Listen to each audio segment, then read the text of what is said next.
नमस्कार, आप देख रहे हैं कशिश न्यूज और आपके साथ मैं हूं दीपक शर्मा। बुलेटिन की शुरुआत बड़ी खबर के साथ करते हैं। मुख्यमंत्री नीतीश कुमार से मिलने पहुंचे हैं दोनों नवनिर्वाचित राज्यसभा सांसद।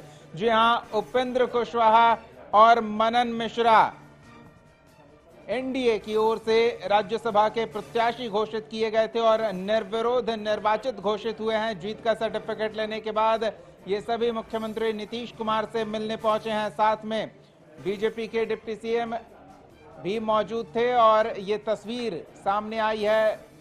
बीजेपी प्रदेश अध्यक्ष दिलीप जायसवाल, उप मुख्यमंत्री सम्राट चौधरी के साथ उपेंद्र कुशवाहा और मनन मिश्रा मुख्यमंत्री नीतीश कुमार से मिलने पहुंचे हैं। तो इस बड़ी खबर पर सहयोगी आशुतोष हमारे साथ जुड़ रहे हैं और इस निर्विरोध निर्वाचित होने को लेकर क्या संकेत समझा जाए? नहीं, बिल्कुल जो आंकड़े थे, जो संख्या बल था, वो स्पष्ट था कि एनडीए के जो भी उम्मीदवार होंगे उनकी जीत सुनिश्चित है, क्योंकि संख्या बल के हिसाब से अभी फिलहाल बिहार में एनडीए के ज़्यादा विधायक हैं और ये पहले से तय माना जा रहा था, क्योंकि पहले से बीजेपी ने घोषणा कर दी थी कि एक सीट उपेंद्र कुशवाहा को दी जाएगी, वो बीजेपी की ही कोटे की होगी और दूसरी सीट बीजेपी ने खुद अपने लिए रख लिया। जेडीयू से सहमति बन गई और स्वाभाविक तौर पर दोनों उम्मीदवारों ने अपना पर्चा दाखिल किया। विपक्ष की तरफ से कोई कैंडिडेट नहीं आया। ये चर्चा चल रही थी कि हो सकता है विपक्ष कोशिश करे, लेकिन चूंकि संख्या बल था नहीं, तो ऐसे में विपक्ष ने ये गलती नहीं की। तो ये तय माना जा रहा था, चूंकि आज नॉमिनेशन वापसी की तारीख थी और अगर वापस ले लेते कैंडिडेट तो फिर अलग तस्वीर होती, लेकिन ऐसा होता नहीं है, तो आज ही सर्टिफिकेट दे दिया गया।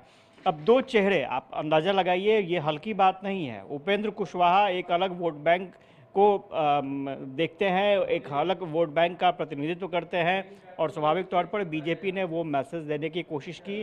नीतीश कुमार ने भी सपोर्ट किया, नीतीश कुमार ने भी मैसेज देने की कोशिश की, क्योंकि पिछले लोकसभा चुनाव में ये मैसेज गया था कि कुशवाहा वोट बैंक ने सपोर्ट नहीं किया है एनडीए को। तो ये कोशिश है कि अभी भी हम लोग एनडीए की तरफ से कि हम लोग कुशवाहा समाज को तरजीह दे रहे हैं। दूसरी तरफ मनन मिश्रा, जो नाम चौंकाने वाला था, बीजेपी ने ये नाम लाकर चौंका दिया सबको और कहीं ना कहीं एक अंदर खाने एक चर्चा चल रही थी कि सरकार और न्यायपालिका के बीच में कुछ अच्छे रिश्ते नहीं हैं, बहुत कुछ खटपट चल रहा है और रह रहकर बातों बातों में विवाद सामने आ जाता है।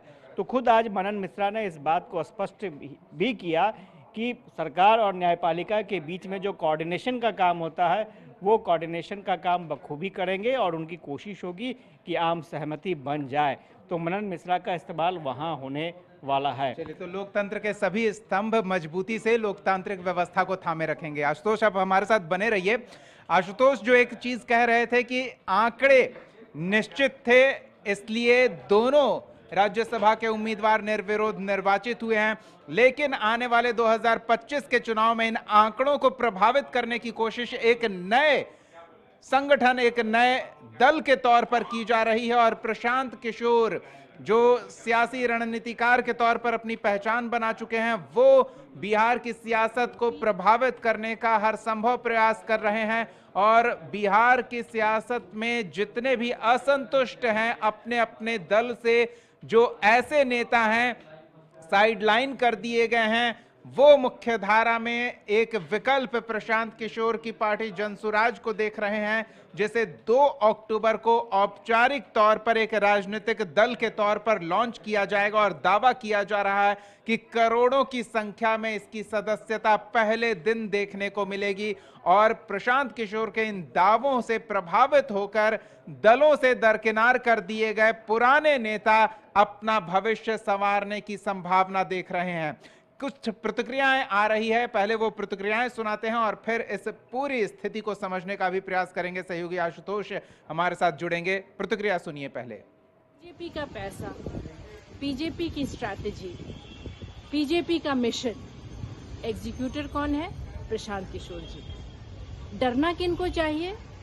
बीजेपी के सहयोगी पार्टी नीतीश कुमार जी और चिराग पासवान जी भी। तेजस्वी यादव तो लगातार ये तो मास लीडर हैं और A to Z की पार्टी है और A to Z के लोगों के लिए ये काम करते रहे हैं। प्रशांत किशोर की पार्टी में अगर कोई जा भी रहे हैं तो वो थके हुए लोग हैं। कोई एक बड़ा नाम बता दीजिए जो उसमें जा रहा हो। निश्चित रूप से प्रशांत किशोर एक अच्छे मीडिया प्रबंधक है, इसमें कहीं कोई शक नहीं है। इसीलिए वो थोड़ा बहुत अपना वजूद बनाए हुए हैं। लेकिन यह बात लोगों को जानना चाहिए और उनको पहचानना चाहिए कि प्रशांत किशोर भारतीय जनता पार्टी के प्रमाणित एजेंट हैं। देखिए, जब कोई नई पार्टी बनती है तो जो चुनाव लड़ने का महत्वाकांक्षा रखते हैं उस पार्टी में लोग जाते हैं ताकि चुनाव लड़ें। लेकिन जाने से जो भी जा रहे हैं कोई फर्क बिहार में नहीं पड़ने वाला है। वोट का आधार जिन पार्टियों के पास है उसी को फायदा होगा। बाकी तो बहुत सारे सियासी पार्टी बिहार में हमको लगता है 20-25 पार्टी है जिसका नाम भी लोग नहीं जानते हैं। प्रशांत किशोर दूसरे दलों के फूके हुए कारतूस को शामिल करा करके फायदे में नहीं रहेंगे, बल्कि उनकी पार्टी को नुकसान ही होगा। पार्टियां दो तरह की होती है, व्यक्ति आधारित पार्टी और कैडर आधारित party. Bharatiya Janata party cadre आधारित पार्टी है। अगर इक्के दुक्के लोग चले भी जाते हैं तो सिर्फ व्यक्ति जाएंगे, उनके साथ कैडर नहीं जाएंगे। तो देखिए, राजनीति में ऐसे बहुत ही कम अवसर आपने देखे होंगे कि सत्ता पक्ष और विरोधी के स्वर एक समान हो, और वो इसलिए क्योंकि जो नई संभावना बिहार की राजनीति में तलाश रहे हैं प्रशांत किशोर, उनके सक्रिय होने से सियासी तौर पर सबको नुकसान होगा। सहयोगी आशुतोष हमारे साथ जुड़े हुए हैं। पहले तो इनसे यही समझने का प्रयास करते हैं कि आशुतोष, चाहे बीजेपी हो, आरजेडी हो, जेडीयू हो, कांग्रेस हो, सबके सुर एक समान नजर आ रहे हैं। क्या पीके इतना प्रभावशाली नुकसान इन सभी दलों को पहुंचाने की कवायद कर रहे हैं? नहीं, बिल्कुल। एक पीके की इमेज जो है वो रणनीतिकार, चुनावी रणनीतिकार के रूप में रही है और कई जगहों पर सफलता भी मिली है। और यही वजह है कि इस बार पीके हाथ आजमा रहे हैं बिहार में। स्वाभाविक तौर पर उन्होंने अभी किसी दल को समर्थन दिया नहीं है और अपना दल खुद बनाने जा रहे हैं, और उनके प्रतिद्वंदी सभी हैं, जो वर्तमान में सत्ता पक्ष में हैं वो भी और जो विपक्ष में हैं वो भी। तो हमला स्वाभाविक तौर पर ये बनता है। अब सवाल ये उठ रहे हैं कि आखिर पीके कितने मजबूत हो पाएंगे। आप समझिए कि पिछले कुछ 4-5 कार्यक्रम उन्होंने सभाएं की हैं पटना के सबसे बड़े, या कहें बिहार के सबसे बड़े हॉल में, और वहाँ का स्ट्रेंथ 5000 से ज़्यादा माना जाता है। और ये कहा जाता है कि अगर यहाँ आपने भर दिया तो मतलब समझिए कि आपकी ताकत है। राजनीतिक दल भी बहुत ज़्यादा हिम्मत नहीं जुटा पाते हैं वहाँ कार्यक्रम करने को लेकर के। पीके लगातार कार्यक्रम कर रहे हैं। ये बात सही है कि विपक्ष की नज़रों में पीके की जो इमेज है वो नेता विपक्ष के या फिर सत्ता पक्ष के बता रहे हैं। लेकिन सवाल है कि पीके किन लोगों के साथ, किन लोगों के जरिए किला फतह करने का दावा कर रहे हैं। आज देवेंद्र प्रसाद यादव उनके साथ जुड़े हैं, और मुझे लगता है कि देवेंद्र प्रसाद यादव की अगर पृष्ठभूमि देखेंगे तो समाजवादी छवि के नेता रहे हैं। लेकिन देवेंद्र प्रसाद यादव का वर्तमान में राजनीतिक वजूद क्या है वो भी देखना होगा। ये बात सही है कि कुछ नेता, जैसे देवेंद्र प्रसाद यादव की बात करें, मुनाजिर हसन की बात करें, पूर्व मंत्री रह चुके हैं, उनका राजनीतिक वजूद अभी क्या है। अखलाक अहमद जो पप्पू यादव के साथ थे कभी, अभी पीके के साथ हैं, उनका राजनीतिक वजूद क्या है। पवन वर्मा आपको याद होगा, जेडीयू के सांसद, उनका राजनीतिक वजूद क्या है। तो ऐसे ऐसे लोगों को पीके जोड़कर 2025 का किला जीतना चाहते हैं। तो सवाल ये उठ रहे हैं कि क्या ये लोग ऐसे कंधे बन सकते हैं, ऐसे मजबूत कंधे बन सकते हैं जिस पर पीके खड़े होकर अपनी जो इमारत होती है, पार्टी की इमारत होती है, वो खड़े कर सकते हैं। क्योंकि ऐसे नेताओं पर अभी बहुत सवाल है, और स्वाभाविक तौर पर जब नेता है इसका मतलब है कि वोट आपके साथ है, और आपके साथ वोट नहीं है तो फिर आप नेता नहीं है। तो फिलहाल ये सब कई सवाल है जिनका जवाब ढूंढना जरूरी होगा।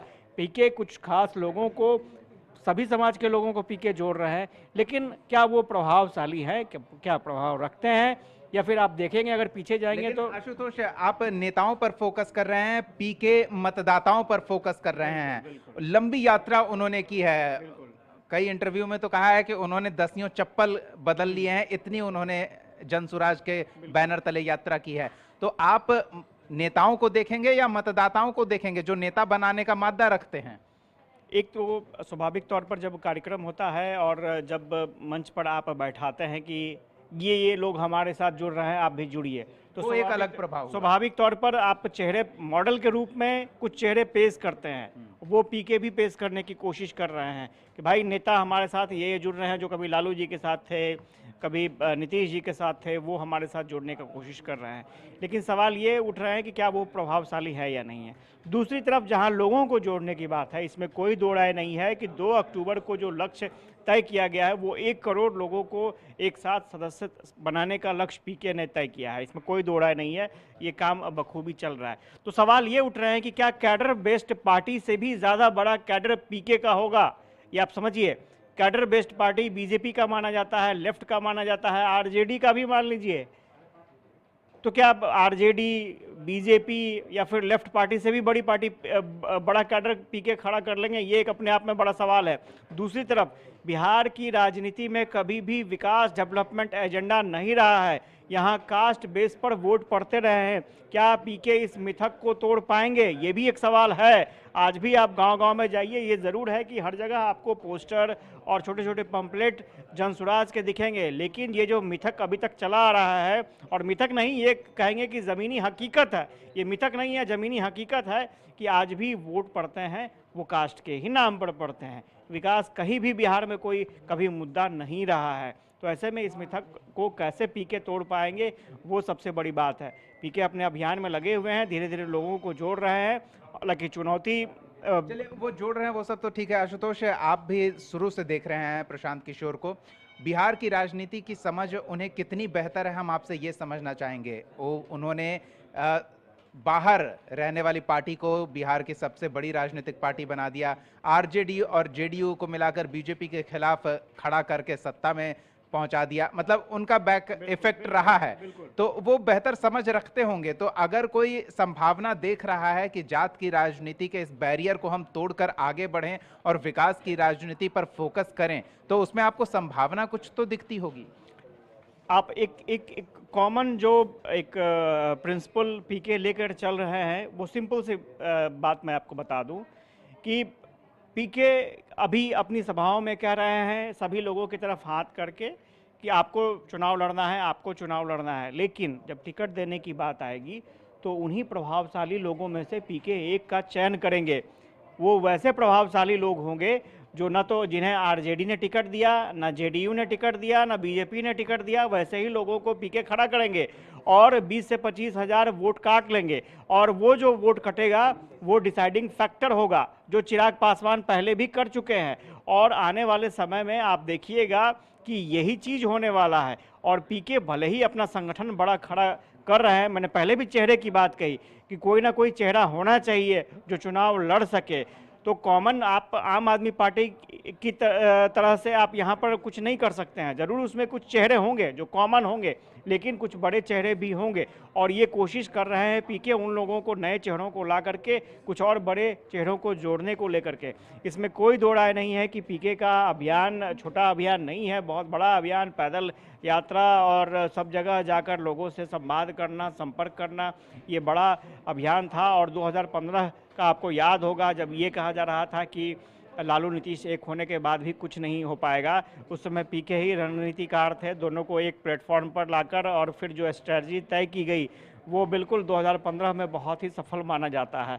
तो देखना दिलचस्प होगा कि पीके क्या लोगों के मर्म को, स्वाभाविक तौर पर बिहार से है, बिहार के लोगों की मनोदशा को समझते हैं, यहाँ की परिस्थितियों को समझते हैं, लेकिन लोगों के दिल और दिमाग में अपनी बातों की कितनी गहरी छाप छोड़ पाते हैं। क्योंकि पीछे लालू प्रसाद यादव भी हैं, तेजस्वी यादव भी हैं, नीतीश कुमार भी हैं, चिराग पासवान भी है, उनकी बातों का प्रभाव, ये सब राजनीतिक विरासत वाले लोग हैं, उस विरासत में कितना अपनी जगह बना सकते हैं। धन्यवाद आशुतोष इन तमाम बातचीत और जानकारी के लिए। तो प्रशांत किशोर के लिए रास्ता आसान नहीं है, लेकिन उन्होंने एक लंबा सफर तय किया है, उसका कितना असर देखने को मिलेगा 2 अक्टूबर को स्थिति स्पष्ट होगी।